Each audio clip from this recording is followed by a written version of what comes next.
শুভ সকাল প্রিয় দর্শক, একুশে টেলিভিশনের প্রভাতী আয়োজন একুশে সকাল অনুষ্ঠানে আপনাদের সবাইকে স্বাগত জানাই। আমি জোনাকি জ্যোতি। দর্শক, আমাদের এক একটি দিন যখন আসে একটা সুন্দর চিন্তা দিয়ে যদি আমরা দিনটিকে শুরু করতে পারি, তাহলে জীবন আরও সহজ এবং অর্থবহ হয়ে ওঠে। প্রতিটি কাজের মধ্যে সেই ভালো লাগা কিংবা একটা শুভ বার্তা ছড়িয়ে পড়ে। প্রিয় দর্শক, সবাইকে আমন্ত্রণ জানাচ্ছি আজকের এই সকালে একুশে সকাল অনুষ্ঠানের আজকের আয়োজনে। আজ একুশে সকাল অনুষ্ঠানের বিভিন্ন অংশে থাকছে আজ ও আগামীকালের আবহাওয়ার খবর, ইতিহাসের এই দিনে জানেন কি, অজানা তথ্য, আমাদের উদ্ভিদ আমাদের পরিবেশ এবং প্রিয় শিল্পীর একটি মিউজিক ভিডিও। শুরুতেই আজ ও আগামীকালের আবহাওয়ার খবর। আজ রবিবার 1 ফেব্রুয়ারি 2026 খ্রিস্টাব্দ, 18 মাঘ 1432 বঙ্গাব্দ, 12 সাবান 1447 হিজরি শীতকাল। আজকে সূর্যাস্ত সন্ধ্যা 5টা 39 এবং আগামীকাল সূর্যোদয় সকাল 6টা 45। আবহাওয়া অধিদপ্তরের পূর্বাভাসে বলা হয়েছে, দিনের বেশিরভাগ সময় আকাশ পরিষ্কার থাকবে। সারা দেশে রাতের তাপমাত্রা বেশ কমে যেতে পারে, তাই ঠান্ডা অনুভূত হতে পারে। রাত এবং দিনের তাপমাত্রা প্রায় অপরিবর্তিত থাকতে পারে। এছাড়াও ভোরের দিকে ঢাকা ও সারা দেশের কোথাও কোথাও বেশ কুয়াশাও পড়তে পারে।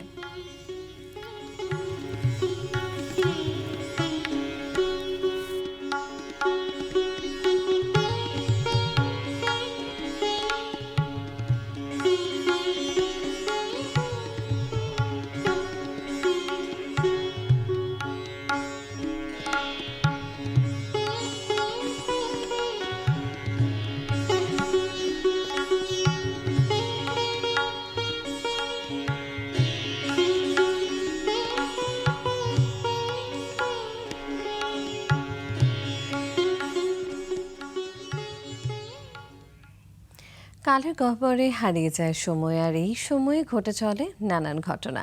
আজকের দিনটি আগামীকাল হয়ে যায় অতীত, আর সে অর্থে প্রতিটি দিনই এক একটি ইতিহাস। ইতিহাসে আমাদের পথ দেখায় নতুন নতুন দিগন্তের। আর তাই শুরুতেই আমাদের আয়োজনে আজ থাকছে ইতিহাসের এই দিনে সেগমেন্টটি। সময়টা 1979। উত্তাল ইরান, রাজপথ জুড়ে ক্ষোভ, দেয়ালে দেয়ালে প্রতিবাদ, আর বাতাসে ভেসে বেড়াচ্ছে পরিবর্তনের গন্ধ। এই অস্থিরতার মাঝেই ইতিহাস অপেক্ষা করছিল একজন মানুষের জন্য, আয়াতুল্লাহ রুহুল্লাহ খোমেনি। দীর্ঘ 15 বছর নির্বাসনে ছিলেন তিনি। 1964 সালে শাহ মোহাম্মদ রেজা পাহলভির শাসনের বিরুদ্ধে অবস্থান নেয়ার কারণে দেশ ছাড়তে বাধ্য হন খোমেনি।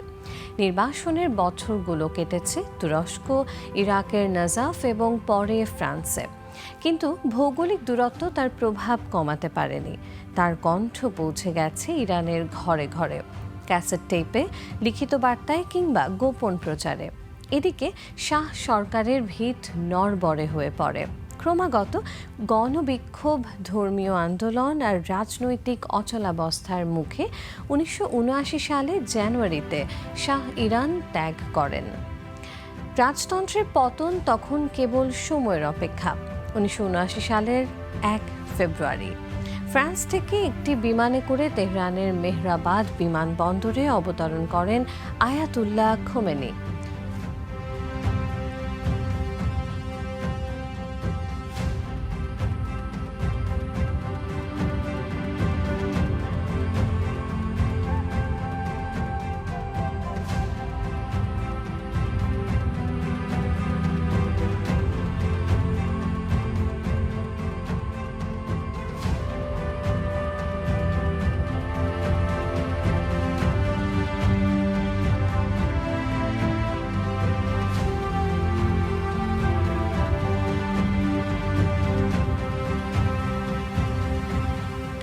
বিমানবন্দর থেকে শুরু করে শহরের প্রতিটি সড়ক মানুষের ঢলে ভরে যায়। ইতিহাসবিদদের মতে প্রায় 1 কোটির মতো মানুষ সেদিন রাজপথে নেমে এসেছিল শুধু একজন নেতাকে এক নজর দেখার জন্য। এই প্রত্যাবর্তনই হয়ে ওঠে ইসলামী বিপ্লবের চূড়ান্ত মুহূর্ত। অল্প সময়ের মধ্যে ইরানের রাজতন্ত্র বিলুপ্ত হয়। গণভোটের মাধ্যমে প্রতিষ্ঠিত হয় ইসলামী প্রজাতন্ত্র।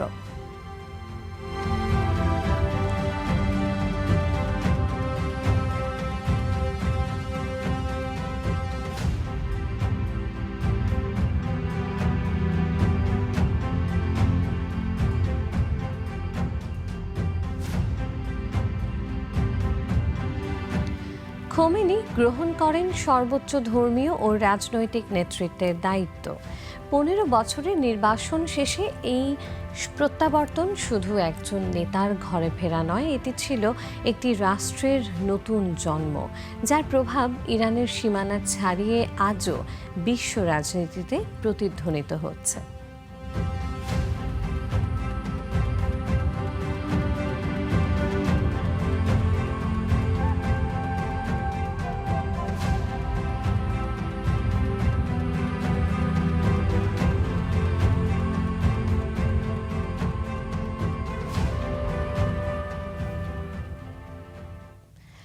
প্রিয় দর্শক, দেখছিলেন ইতিহাসের এই দিনের সেগমেন্টটি। আমাদের এবারের আয়োজনে থাকছে জানেন কি, কতই না বিচিত্র আমাদের এই পৃথিবী, প্রাণেরও কতই না বিপুল সমারোহ।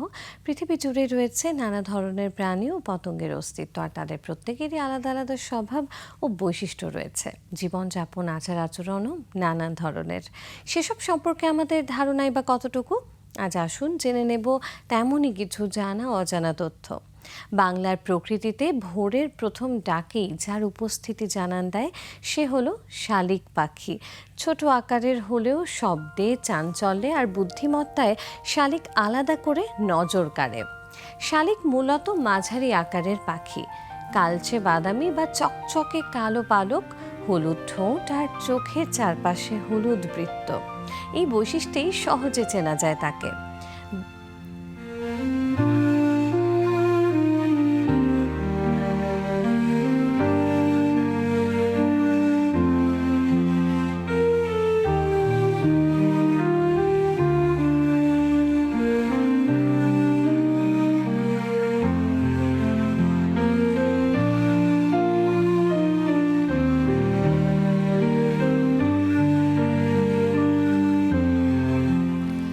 বাংলাদেশ সহ দক্ষিণ এশিয়ার গ্রাম, শহর, মাঠ আর বাগান সবখানেই শালিকের অবাধ বিচরণ।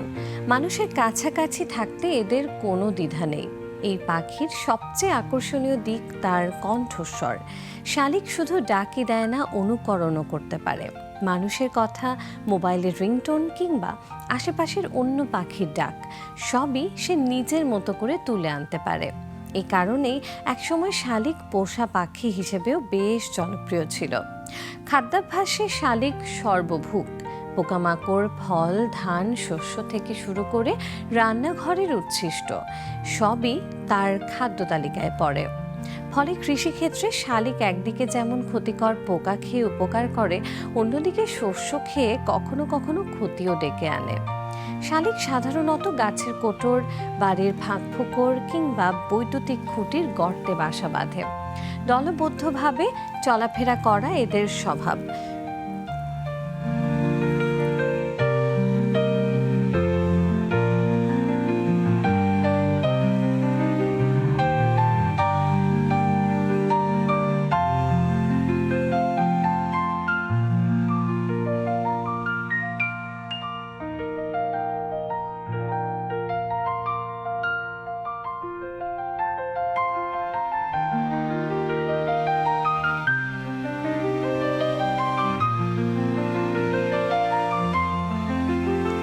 সন্ধ্যার সময় শত শত শালিক একসঙ্গে গাছে ভিড়তে দেখা যায়, যা প্রকৃতির এক অনন্য দৃশ্য।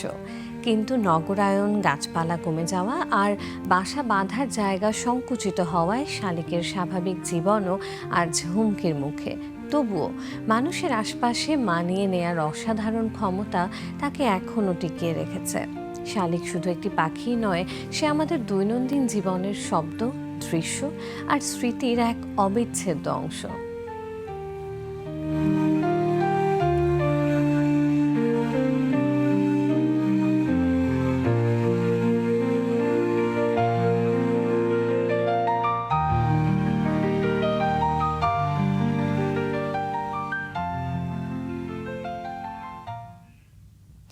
ছোট্ট পাখি শালিক সম্পর্কে জেনে নিচ্ছিলাম প্রিয় দর্শক। আমাদের অতি পরিচিত এই পাখিটি আমাদের প্রকৃতিকে এবং আমাদের চারপাশের পুরো পরিবেশকে আসলে এক ভিন্ন মাত্রা দেয়। আমাদের এবারের আয়োজনে থাকছে অজানা তথ্য সেগমেন্টটি। পানির অপর নাম জীবন। প্রতিদিনের তৃষ্ণা মেটাতে আমরা যে পানি পান করি তার মূল্য প্রায় নগণ্য, অথচ এই পৃথিবীতেই এমন পানি রয়েছে যার দাম কয়েক লাখ টাকা মাত্র এক বোতল পানির জন্য।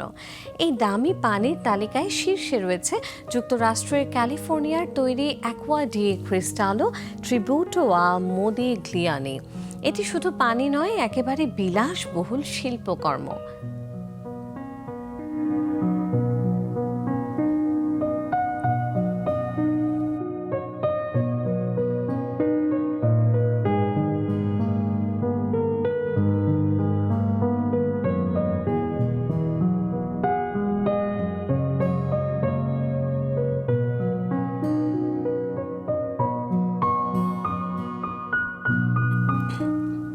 24 ক্যারেট সোনায় মোড়ানো হাতে তৈরি বোতলে সংরক্ষিত এই পানির দাম প্রায় 60,000 মার্কিন ডলার, যা বাংলাদেশি মুদ্রায় কয়েক লাখ টাকারও বেশি। এই পানির উৎস ফ্রান্সের পাহাড়ি ঝর্ণা ও ফিজির গভীর ভূগর্ভস্থ জলাধার। দীর্ঘ প্রাকৃতিক পরিশোধন প্রক্রিয়ার মধ্য দিয়ে সংগ্রহ করা হয় এই পানি। বলা হয় এতে কোনো দূষণ নেই এবং খনিজের ভারসাম্য নিখুঁত। এছাড়াও বিশ্বের দামি পানির তালিকায় রয়েছে কোনা নিগারি ওয়াটার, জাপানের হাওয়াই দ্বীপপুঞ্জ সংলগ্ন সমুদ্রের গভীর থেকে সংগ্রহ করা পানি, যার মূল্য লিটারে হাজার হাজার টাকা। আবার আইসল্যান্ডের আগ্নেয়গিরি অঞ্চলের সোলডেন ওয়াটার পরিচিত তার বিশুদ্ধতা আর বিলাসবহুল ব্র্যান্ডিংয়ের জন্য।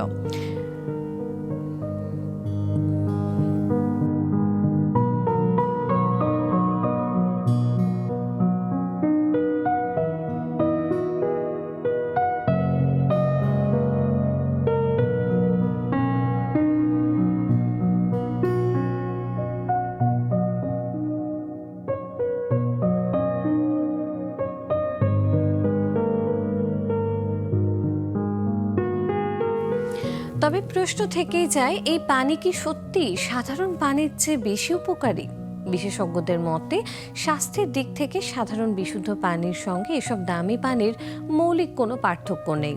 আসলে এই পানির দাম নির্ধারিত হয় এর উৎস, সংগ্রহ পদ্ধতি, সীমিত উৎপাদন এবং বিলাসবহুল উপস্থাপনার কারণে। তাই পৃথিবীর সবচেয়ে দামি পানি মূলত তৃষ্ণা নয়, বরং মানুষের বিলাসিতা আর ব্যতিক্রমী অভিজ্ঞতার প্রতীক।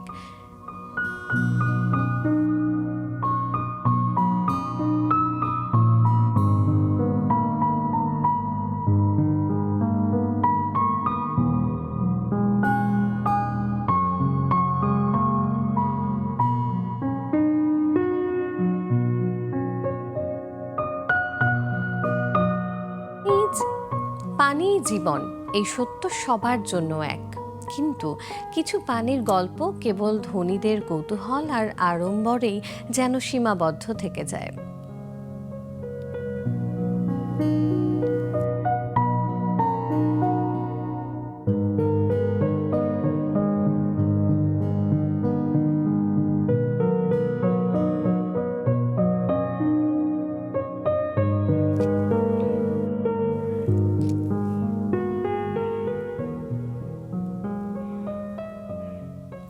প্রিয় দর্শক, দেখছিলেন অজানা তথ্য সেগমেন্টটি। আমাদের এবারের আয়োজনে থাকছে আমাদের উদ্ভিদ আমাদের পরিবেশ সেগমেন্টটি। আমাদের জীবনের অত্যন্ত গুরুত্বপূর্ণ একটি উপাদান উদ্ভিদ। মানুষ বেঁচে থাকার জন্য উদ্ভিদ থেকে যেমন অক্সিজেন গ্রহণ করে, ঠিক তেমনি উদ্ভিদও মানুষ থেকে কার্বন ডাই অক্সাইড গ্রহণ করে। প্রতিটি উদ্ভিদের আলাদা কিছু গুণাগুণ রয়েছে যা মানুষের জীবন ধারণের ক্ষেত্রে ভীষণ গুরুত্বপূর্ণ। একই সাথে একটি গাছ, প্রিয় দর্শক, এমনই কিছু উদ্ভিদের বৈশিষ্ট্য নিয়েই আমরা সাজিয়েছি আমাদের উদ্ভিদ আমাদের পরিবেশ সেগমেন্টে। সবুজ পাতার আড়ালে লুকিয়ে থাকা রোদ ঝলমলে ফল কমলা। শুধু একটি ফলই নয়, কমলা গাছ প্রকৃতির এক অনন্য দান, যা পুষ্টি, অর্থনীতি আর সংস্কৃতির সঙ্গে গভীরভাবে জড়িয়ে রয়েছে। কমলা গাছ মূলত চিরসবুজ জাতের উদ্ভিদ। মাঝারি উচ্চতার এই গাছের পাতাগুলো মোটা ও চকচকে। বসন্তকালে গাছে ফোটে সাদা সুগন্ধি ফুল, যা ধীরে ধীরে রূপ নেয় সবুজ, তারপর হলুদ কমলা রঙের ফলে।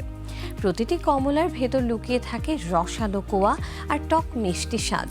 উৎপত্তির দিক থেকে কমলার জন্ম চীনে, হাজার বছরের পুরনো ইতিহাসের সাক্ষী এই ফল।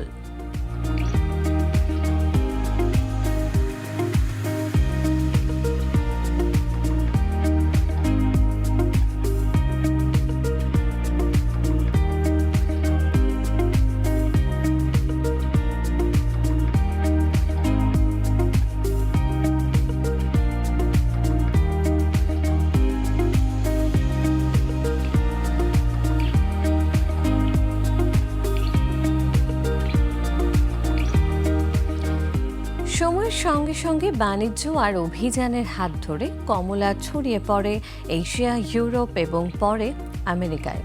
বর্তমানে ব্রাজিল, যুক্তরাষ্ট্র, চীন এবং ভারত বিশ্বের শীর্ষ কমলা উৎপাদনকারী দেশ। পুষ্টিগুণে কমলা অতুলনীয়। এতে রয়েছে প্রচুর ভিটামিন সি, যা রোগ প্রতিরোধ ক্ষমতা বাড়ায়। এছাড়া ফাইবার, অ্যান্টিঅক্সিডেন্ট এবং প্রাকৃতিক শর্করা শরীরকে রাখে সতেজ। তাই সর্দি কাশি থেকে শুরু করে দৈনন্দিন সুস্থতায় কমলার গুরুত্ব অপরিসীম। অর্থনৈতিকভাবেও কমলা গাছ বেশ গুরুত্বপূর্ণ। একটি পরিপক্ক গাছ থেকে বছরে শত শত কমলা পাওয়া যায়। কমলার রস, জ্যাম, ক্যান্ডি ও সুগন্ধি তেল সবকিছুই বাণিজ্যিকভাবে ব্যবহৃত হয়।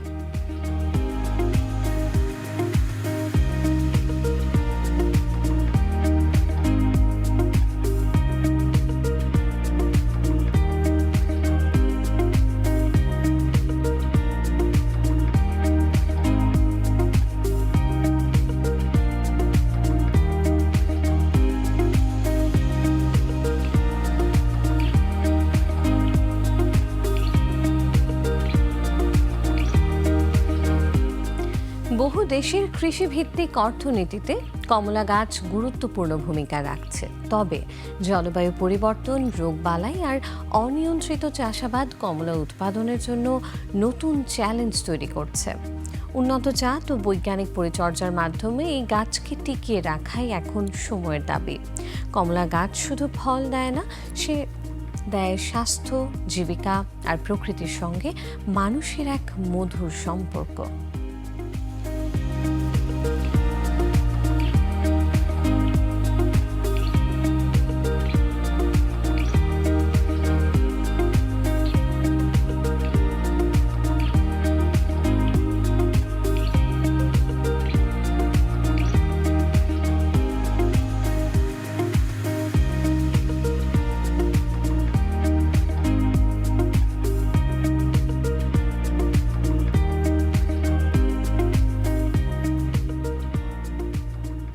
প্রিয় দর্শক, দেখছিলেন আমাদের উদ্ভিদ আমাদের পরিবেশ সেগমেন্টটি। কেমন লাগলো পুরো আয়োজন, সেই মতামত, পরামর্শ আপনাদের কাছে জানতে চাই। এই ঠিকানায় জানাতে পারেন। প্রযোজক 21 সকাল, 21 television limited, Jahangir tower, 10 Kazi Nazrul Islam avenue, Karwan Bazar, Dhaka 1215।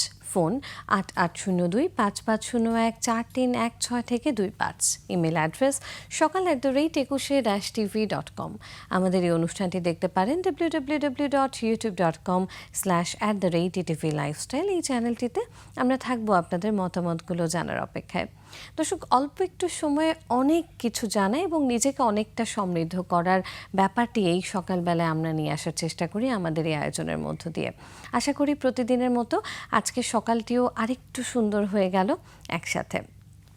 অনুষ্ঠান তো এখানে শেষ করছে, কিন্তু দিনের শুরুটা কিন্তু এখনও বাকি। তাই সুন্দর একটা দিন আসুক, আজকের পুরো দিনটি ভালো কাটুক, সেই প্রত্যাশা নিয়ে বিদায় নিচ্ছি। সারাদিন ব্যাপী 21 টেলিভিশনের পর্দায় নানান রকম আয়োজন থাকছে আপনাদের জন্য। আশা করছি সেগুলোর সাথেই থাকবেন। আজকের মতো বিদায় জানাই। ভালো থাকুন, সুস্থ থাকুন, শুভ সকাল।